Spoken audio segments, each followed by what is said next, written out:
ଅଲଚିକି ଲିପିର ସ୍ରଷ୍ଟା ପଣ୍ଡିତ ରଘୁନାଥ ମୁର୍ମୁଙ୍କ ଜନ୍ମ ଜୟନ୍ତୀ ଜଳେଶ୍ୱର ବ୍ଲକ ଅନ୍ତର୍ଗତ ଖୁଦିଆ ମାଝିସାହି ପଞ୍ଚାୟତର ନଅମାଣିଆଠାରେ ମହା ସମାରୋହରେ ପାଳିତ ହୋଇଯାଇଛି।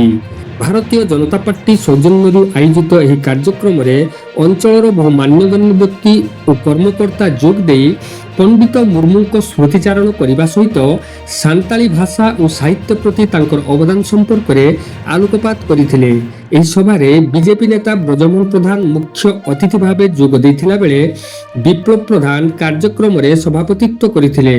ଅନ୍ୟତମ ଅତିଥି ଭାବେ ବାଲେଶ୍ୱର ଜିଲ୍ଲା ଉତ୍ତରର ବିଜେପି ଜିଲ୍ଲା ସମ୍ପାଦକ କାଳୀଚରଣ ଦାସ, ବିଜେପି ମଣ୍ଡଳ ସଭାପତି ଅନୁପ ପ୍ରଧାନ, ସୁବର୍ଣ୍ଣରେଖା ତରୁଣ ପଟ୍ଟନାୟକ, ଗଣେଶ ସୋରେନ, ସୁଶାନ୍ତ ଘୋଷ ଏବଂ ୱାର୍ଡ ସଭ୍ୟା ଜବା ମାରାଣ୍ଡି, ରଞ୍ଜନ ସେଠୀ, ସୂର୍ଯ୍ୟକାନ୍ତ ମାରାଣ୍ଡି, ରବୀନ ମାରାଣ୍ଡି, ଜହର ସିଂ, ସୁନୀଲ ଟୁଡୁ ଏବଂ ଗଜେନ ବାସ୍କେ ସହିତ ସ୍ଥାନୀୟ ଅଞ୍ଚଳର ବହୁ ଜନସାଧାରଣ ଏହି ଜୟନ୍ତୀ ଉତ୍ସବରେ ସାମିଲ ହୋଇ ଶ୍ରଦ୍ଧାସୁମନ ଅର୍ପଣ କରିଥିଲେ। ଗୌରୀଶଙ୍କର ମହାନ୍ତିଙ୍କ ରିପୋର୍ଟ, ଜେସିଏଲ ଟିଭି।